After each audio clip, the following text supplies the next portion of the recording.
Olá, sejam bem-vindos ao site refisdacrise.com.br e neste vídeo nós vamos tratar a respeito do prazo fixado no artigo 2º da Portaria Conjunta da PGFN da Receita Federal número 13, de 19 de novembro de 2009, relacionado ao dever que o optante pelo refis tem de informar, ou melhor, de desistir de ações judiciais e processos administrativos cujos débitos se pretende incluir no novo refis. Então, primeiramente, nós queremos tratar do aspecto legal desta exigência, porque se nós analisarmos a Lei 11.941 de 2009, nós temos os artigos 5º e 6º que versam sobre esse assunto. O artigo 5º prescreve que a opção pelos parcelamentos de que trata esta lei importa a confissão irrevogável e irretratável dos débitos em nome do sujeito passivo, na condição de contribuinte ou responsável e por ele indicados para compor os referidos parcelamentos. Configura confissão extrajudicial nos termos dos artigos tais e tais do Código de Processo Civil e condiciona o sujeito passivo à aceitação plena e irretratável de todas as condições estabelecidas nesta lei. Portanto, este artigo 5º em nenhum momento prevê a antecipação de desistências de processos administrativos e ou judiciais antes da confissão ser realizada, que no nosso caso só se dará no momento da consolidação dos débitos, ou seja, aquela etapa que ainda será aberta por meio de portaria conjunta, quando então o contribuinte deverá indicar quais bens deverão ou pretende incluir no novo refis. Agora, o artigo 6º da Lei 11.941 prevê o seguinte: o sujeito passivo que possuir, aí atenção, a ação judicial em curso, na qual requer o restabelecimento de sua opção ou a sua reinclusão em outros parcelamentos, vamos pensar aqui, reinclusão em parcelamentos ordinários, e ou refis 1, refis 2 o PAES, refis 3 o PAEX. Então deverá, como condição para valer-se das prerrogativas dos artigos 1º, 2º e 3º desta lei, desistir da respectiva ação judicial e renunciar a qualquer alegação de direito sobre a qual se funda a referida ação, protocolando o requerimento de extinção do processo com resolução do mérito, nos termos do inciso 5 do caput do artigo 269 do Código de Processo Civil, até 30 dias após a data de ciência do deferimento do requerimento do parcelamento.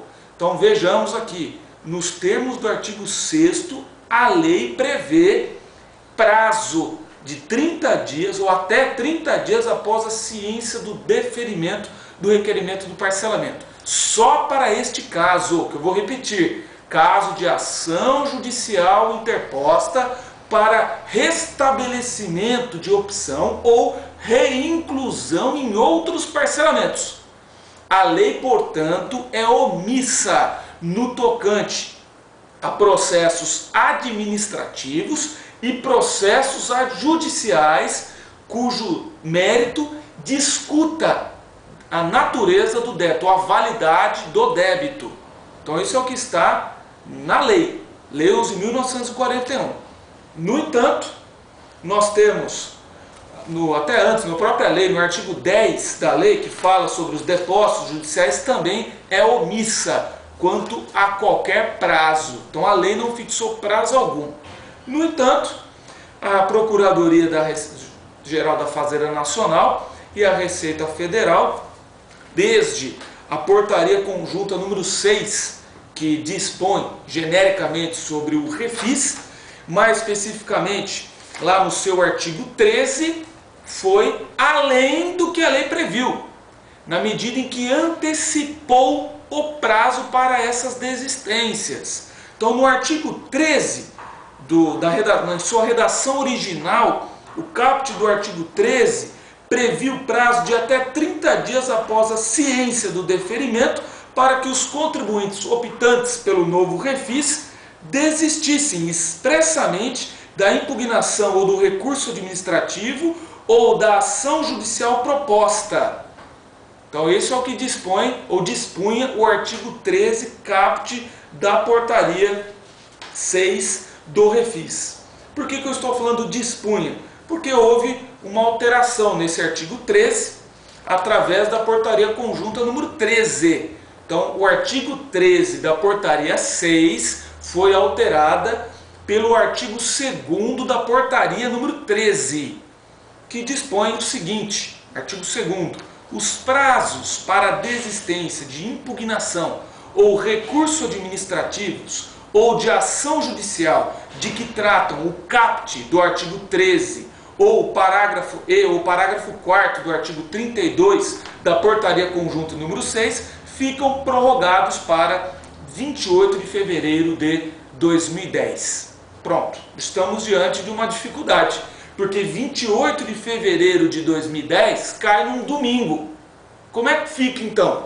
Antecipa esse prazo para o dia 26 de fevereiro, sexta-feira, ou prorroga-se para o primeiro dia útil subsequente, ou seja, 1º de março. A legislação é omissa e a portaria que deveria ter analisado isso não viu.